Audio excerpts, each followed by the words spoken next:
Hello বন্ধুরা, আমরা আজকে এইচএস সেকেন্ড ইয়ারের লজিক বইয়ের প্রথম যেটা চ্যাপ্টার আছে, এই চ্যাপ্টারের একটা টপিক আছে আগমনের সমস্যা। তো আগমনের সমস্যা বলতে কি বুঝি আমরা আজকে এটা নিয়ে আলোচনা করব। আমরা জানি আগমন অনুমানে কিতা করা হয়। আগমন অনুমানে কয়েকটা দৃষ্টান্ত দেখার পরে একটা সিদ্ধান্ত নেওয়া হয়, সার্বিকভাবে বা সামান্যভাবে একটা সিদ্ধান্ত নেওয়া হয়। মানে আগমন অনুমানে আমরা কয়েকটা দৃষ্টান্ত দেখিয়া পুরাটা সম্বন্ধে আমরা কিতা করি, সিদ্ধান্তটা দেওয়া হয়। যেমন রাম হয় মরণশীল, শ্যাম হয় মরণশীল, যদু হয়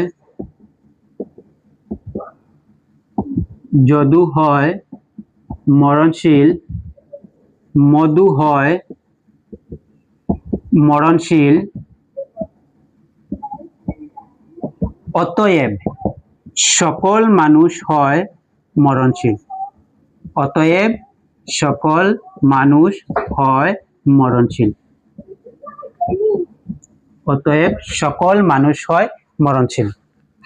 তো আগমন অনুমানের মেইন জিনিসটা কিতা, আগমন অনুমানে কিতা করা হয়, দেখা হয় কয়েকটা জিনিস। যেমন ধরো রাম, আমরা দেখছি কিতা, আমরা পর্যবেক্ষণ করেছি কতজন রে, আমরা শুধুমাত্র 60 জন মানুষের মৃত্যুটা পর্যবেক্ষণ করা আমরা দ্বারা সম্ভব হয়েছে। পৃথিবীর সব মানুষের মরণটা পর্যবেক্ষণ করা আমার একার পক্ষে সম্ভব নয়, আমরা এটা পারতাম না, কেউ পারতো না। সব মানুষ মরার পরে আমি কইতাম যে সব মানুষ মরণশীল, এরকম তো কেউ হইতে পারতো না। সব মানুষ মরে বলে আমরা হইতে পারতাম না, কারণ এত কেউ বাঁচতাম না। তো যার কারণে আমরা কিতা করা হয়, আগমন অনুমানের দ্বারা আমরা কিতা করি, সিদ্ধান্তটা নেই। কেমনে নেই দেখো, রাম হয় মরণশীল, শ্যাম হয় মরণশীল, যদু হয় মরণশীল, মধু হয় মরণশীল। অতএব সকল মানুষ হয় মরণশীল। তো আমরা জানি 60 জন, রাম একজন মানুষ আসলে হেউ মারা গেছে, রাম শ্যাম যদু মধু 60 জন মানুষ আসলে তারা কিতা হয়েছে, মারা গেছেন। দেখছি কতজনের, মোটে 60 জন মানুষের আমরা মৃত্যুটা পর্যবেক্ষণ করছি। পর্যবেক্ষণ করার পরে আমরা সিদ্ধান্তটা দিলাম কতজনের, সিদ্ধান্তটা দেবার কিন্তু পৃথিবীর যত মানুষ আছে সব মানুষ সম্বন্ধে কিন্তু এটা করা হওয়ার আমরা সিদ্ধান্তটা লই নিলাম। তো এটা এখন আমি কেমনে কইম, দেখছি 60 জনের আর পুরা মানুষ সম্বন্ধে আমি ডিসিশন কেমনে। যদি কোনো ক্লাসের মধ্যে হয় না, একটা উদাহরণ হিসাবে ধরিয়া নিও, কেউ মাইন্ড করি না। যদি কোনো ক্লাসের মধ্যে একজন বা দুইজনে শুরু করছে, তো আমরা পুরা ক্লাসরুমটা কিন্তু আমরা শুরু করে দেবো। যত স্টুডেন্ট আছে সব স্টুডেন্টকে শুরু করতে পারবো, সব স্টুডেন্ট আমরা কিতা করতে পারতাম না, শুরু করতে পারতাম না, কারণ যেহেতু আমরা দেখছি না। কিন্তু আগমন অনুমানের ক্ষেত্রে কিতা করা হয়, যিনি কেন 60 জনদের দেখিয়া আমরা অনুমান করে দিলাম কিতা, যে পৃথিবীর সব মানুষই মরে। তো আগমন অনুমানের মধ্যে দেখো দেখা হয় কম, তার আশ্রয়বাক্যের পরিমাণটা কম আর সিদ্ধান্তের পরিমাণটা কিরা থাকে সব সময় বেশি থাকে। তো কিভাবে আমরা যেন এই যে 60 জন যে দেখিয়া আর পুরাটা সম্বন্ধে আমরা কিতা করি, সিদ্ধান্তটা দিলাম। 60 জনের দোষ দেখিয়া 60 জন মানুষের খারাপ কাজ করলে পৃথিবীর সব মানুষ খারাপ হয়ে যাবে এমন তো কথা নাই। এই 60 জন মানুষ মরে গতিকে পৃথিবীর সব মানুষ মরে যাব এটা তো কথা নাই। তো কি কেমনে, কি কারণে বা কিভাবে আমরা কিতা করতে পারি, এই যে আগমন অনুমানের সিদ্ধান্তটা যেটা আমরা সামান্য বচন যেটা সৃষ্টি করে, সামান্য বচন মানে যে বচনে সব রে বুঝায়, এক জাতীয় সব রে বুঝায়, এটা কোয়া হয় সামান্য বচন। তো এই যে কয়েকটা দৃষ্টান্ত দেখিয়া আমরা কিভাবে একটা সামান্য বচন প্রতিষ্ঠা করতে পারি আগমন অনুমানে, ওটারও পাওয়া হয় মেইনলি আগমনের সমস্যা। তো দেখবো 60 জন বা 5 জন বা 6 জন বা 10 জনও দেখিলাম, কিন্তু আর আমরা ডিসিশনটা দিমো কতজনের পুরাটা সম্বন্ধে। তো কিভাবে আমরা দিমো, এটা কোন ভিত্তিতে, নিশ্চয়ই কোনো না কোনো একটা ভিত্তির উপরে নির্ভর করিয়ে আমরা এটাকে করতে লাগবো, এই সিদ্ধান্তটা দেওয়া হয়। আউড়ি দিলে তো আর হইতো নাই, মন গড়া দিলে তো হইতো নাই, আমরা নিশ্চয়ই কোনো না কোনো কিছুর উপরে নির্ভর করি, একদম যেটার উপরে নির্ভর করবো এটা যদি একদম মজবুত হয়ে থাকে। এই নিয়ম বা নীতি যেগুলা করে দেবো, নিয়মের উপরে নির্ভর করি আমরা দেই বা ভিত্তির উপরে নির্ভর করে আমরা দেই না কেন, এগুলা কেটে হইতে লাগবো, মজবুত হইতে লাগবো। কেউকা কেটাইব সর্বজন গৃহীত হইব, নাইলে এটা সর্বজন গৃহীত হইত না। যেমন ধরো এই যেটা উদাহরণ যেটা দেওয়া হয়েছে, দেখো এই উদাহরণটা পৃথিবীর কেউ অস্বীকার করতে পারতো না। আগমন অনুমান অনুযায়ী এই সিদ্ধান্ত যেটা আমরা লইছি, এটা কেউ অস্বীকার করতে পারবো? আমরা যদি কই যে সকল মানুষ হয় মরণশীল, কেউ কইতে পারবো যে না সব মানুষ মরণশীল নাই? কেউ দেখাইতে পারতো না যে অমর মানুষ বলিয়া। তো যার কারণে যে সিদ্ধান্তটা আমরা লইছি একদম পারফেক্ট হয়ে গেছে গিয়া, তো কিভাবে আমরা এই পারফেক্টটা হইলো, কিভাবে আমরা এই ডিসিশন যেটা লইলাম এটা পারফেক্ট হয়ে যায় গিয়া। তো আগমনের সমস্যা মানে কিটা, আগমনের সমস্যা ওটাও বোঝায় যে আমরা দেখি 60 জনের বা কয়েকটা দৃষ্টান্ত দেখা হয়, তো কয়েকটা দৃষ্টান্ত দেখিয়া কিভাবে কিরকম আমরা পুরাটা সম্বন্ধে আমরা কিরা করি সিদ্ধান্তটা দিলাই। তো ওই যে একটা সমস্যা দেখা দেয় কিভাবে দিতাম আমরা, এই সমস্যাটারও পাওয়া হয় আগমনের সমস্যা। আমরা আগমনের সমস্যা, আশা করি আগমনের সমস্যাটা বোঝা গেছে। আগমনের আমরা কিতা করা হয়, কয়েকটা বিশেষ বিশেষ দৃষ্টান্ত দেখিয়া কিতা করা হয়, একটা সামান্য বচন প্রতিষ্ঠা করা হয়। কয়েকটা বিশেষ বিশেষ দৃষ্টান্ত দেখিয়া একটা সামান্য বচন প্রতিষ্ঠা করা হয়।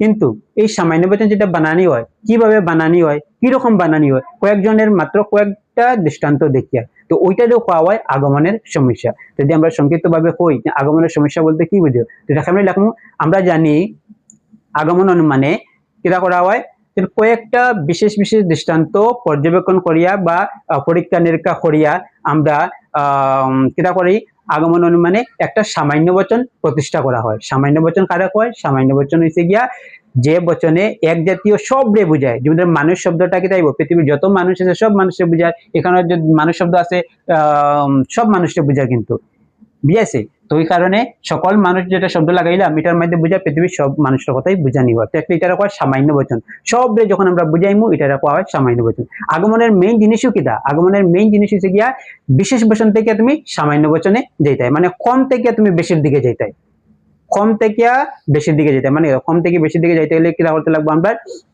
নিশ্চয়ই কিছু না কিছু নিয়মের উপর নির্ভর করতে লাগবো। তো নিয়মগুলা কিতা কিতা, তো নিয়মগুলো হচ্ছে গিয়া প্রকৃতির একরূপতা বিধি আর কার্যকারণ বিধি। আমরা এই যে আগমন অনুমানের যে সিদ্ধান্তটা যে দেই আমরা, যে পৃথিবীর সকল মানুষের মরণশীল বা সামান্য বচন প্রতিষ্ঠা করি, এই সামান্য বচনটা প্রতিষ্ঠা করার পিছনে মেইনলি দুইটা নিয়মের উপরে আমরা ভিত্তি করিয়া এই সিদ্ধান্তটা আমরা দিতে পারি। এই দুইটা নিয়মের উপরে নির্ভর করিয়া আমরা যে কোনো আগমন অনুমানের সিদ্ধান্তটা আমরা দিতে পারবো। কোনটার উপরে, একটা হচ্ছে কি প্রকৃতির একরূপতা বিধি, আর একটা হচ্ছে কি কার্যকারণ বিধি। তো প্রকৃতির একরূপতা বিধি মানে কিটা, প্রকৃতির একরূপতা বিধি মানে হইছে যে প্রকৃতি একই পরিস্থিতিতে একই রকমের কাজ করে। যেমন ধরো আমরা এখানে যখন সূর্য ওঠে তখন কিটা হয়, পুরা দিকটা আলো হয়ে যায়। এখন আমেরিকার এখানে যদি সূর্য ওঠে তো কিটা আইব, এখানের মধ্যে কিটা আইব, পুরাটা আলো হয়ে যাবে।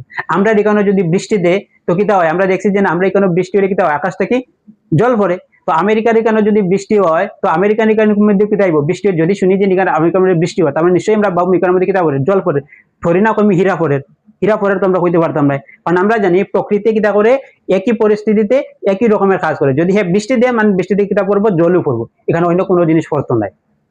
তো এটারে কিটা কোয়া হয়, আমরা যে প্রকৃতি এক রকমের কাজ করে ওটার উপর নির্ভর করে আমরা কিটা করি, যে আগমনের সিদ্ধান্তটা আমরা দিই। আমরা প্রকৃতির একরূপতা বিধি, আমরা এখানে মধ্যে কিটা করছি, দেখো রাম শ্যাম যদু মধু তারা মানুষ, তারা মরছে, তখন আমরা দেখছি এই মানুষগুলো যখন মারা গেছে, প্রকৃতির যেহেতু নিয়ম আছে যে একই পরিস্থিতিতে একই রকমের কাজ করে, যখন একজন মানুষ মারা গেছে তার মানে নিশ্চয়ই আরেকজন যে মানুষ আছে হেও কিদাইব, মারা যাইব। তো এরকম করে করে করে করে আস্তে আস্তে আস্তে কি দেখবো সব মানুষ একদিন না একদিন মারা যাব। তখন কি আমরা কইলাম যেহেতু প্রকৃতি এক রকমের কাজ করে, মানুষ জন্মিছে তার মানে তার মৃত্যু হইব, তখন আমরা এই সিদ্ধান্তটা লইতে পারবো যে যেহেতু আমরা ইন্ডিয়ার মানুষ মারা গেছেন তার মানে নিশ্চয়ই কি দেখবো পৃথিবীর যত মানুষ আছে সব মানুষও মারা যাবে। আর একটা জিনিস আমরা জানি গাছের পাতা কিরকম থাকে, সবুজ থাকে। যখন আমরা গাছের কথা শুনবো তখন পাতা অটোমেটিক্যালি আমরা মাথার মধ্যে আইব যে কিতা গাছের এই গাছের পাতা কিরা থাকবো, সবুজ থাকবো। তো এটার কোয়া হয় প্রকৃতির একরূপতা বিধি। তো নেক্সট হচ্ছে কি আমরা কার্যকারণ বিধি। কার্যকারণ বিধি মানে, কার্যকারণ বিধি হয়েছে গিয়া যে বিধি আমরা বুঝাই যে প্রত্যেকটা কার্যের একটা কারণ থাকে, বিনা কারণে কোনো কার্য হয় না।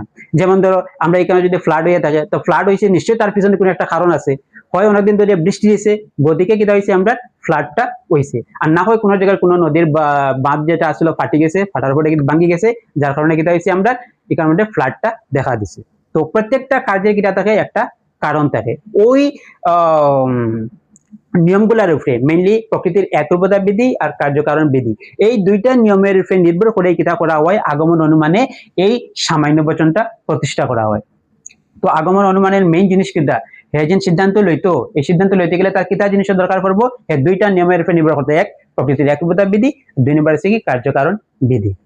তো এটার উপরে নির্ভর করে আমরা সেই সামান্য বচনটা প্রতিষ্ঠা করা হয়। তো আমরা আজকের টপিক হচ্ছে কি আগমনের সমস্যা বলতে কি বোঝায়। আগমনের সমস্যা মানে আগমনের সমস্যা হচ্ছে গিয়া আগমন অনুমানে কয়েকটা বিশেষ বিশেষ দৃষ্টান্ত দেখিয়া কিভাবে একটা সামান্য বচন প্রতিষ্ঠা করা হয়, এটারই কোয়া হয় আগমনের সমস্যা। তো যদি প্রশ্ন হয় যে তো কিভাবে তারা বানায়, আগমন অনুমানের সিদ্ধান্তটা কিভাবে বানানো হয়, তো আগমন অনুমানের সিদ্ধান্তটা আমরা দুইটা নিয়মের উপরে নির্ভর করে আমরা কিতা করি, তার সিদ্ধান্তটা আমরা দেই। একটা হচ্ছে গিয়ে প্রকৃতির একরূপতা বিধি, যেটা সর্বজন গ্রাহ্য, সবে এটা মানিয়ে নিতে লাগবো। আর 2 নম্বর নিয়ম হচ্ছে কি কার্যকারণ বিধি, এটাও কিন্তু আমরা সবে মানিয়ে নিতে বাধ্য। প্রত্যেকটা কাজের একটা কারণ আছে, আর প্রকৃতি একই পরিস্থিতি একই রকমের কাজ করে, এই কথাটা কেউ অস্বীকার করতে পারবে না, এটা কিন্তু প্রকৃতির নিয়ম। আর এই নিয়মগুলো আমরা কেউ অস্বীকার করতে পারতাম না। ওই দুইটা নিয়মের উপরে নির্ভর করিয়া আমরা অনুমান করি কি তাজেন যেটা সিদ্ধান্ত দেওয়া হয় এটা অটোমেটিক ধরাই বুঝেন 100% এটা কারেক্ট হইব, যদি আমরা এই দুইটার উপরে নির্ভর করে যদি আমরা দেই। তো মেইনলি কার্যকারণ সম্বন্ধের উপরে যদি আমরা নির্ভর করি, তো আমরা এটাকে দেব সিদ্ধান্তটা নিশ্চিত হওয়ার সম্ভাবনা সব থেকে বেশি থাকবে। তো আশা করি আগমনের সমস্যা এই টপিকটা বুঝা গেছে।